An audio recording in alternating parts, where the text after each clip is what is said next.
বাসা থেকে বের হলে কিছু কিছু মানুষ দেখা যায়। দেখা হলেই তারা বলে এই কষ্ট সেই কষ্ট, এইটা দুঃখ ওইটা দুঃখ, দুঃখের ছড়াছড়ি। তাদেরকে দেখলে মনে হয় যে তারা দুঃখের একটা ফ্যাক্টরি, জলযন্ত্র দুঃখের ফ্যাক্টরি নিয়ে রাস্তায় ঘুরছে। দুঃখেরই শেষ নেই। তোমাদের বলছি, দুঃখ মানুষের জীবনে থাকবেই, তবুও এমনভাবে তোমাকে বাঁচতে হবে যে তোমার জীবনে বিন্দুমাত্র দুঃখের ছোঁয়াও নেই। কারণ তুমি যদি মানুষের সামনে তোমার দুঃখটা প্রকাশ করো, মানুষ শুধু হা হা হো হো হি হি ছাড়া আর কিছুই করতে পারবে না।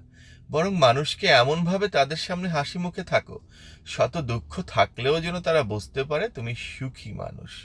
তবে তারাও ভালো থাকবে আর তোমার দুঃখগুলো ভালো থাকবে।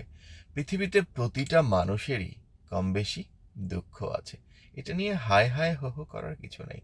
দুঃখ আছে, মৃত্যুর আগের দিন পর্যন্ত দুঃখ কম বেশি থেকেই যাবে।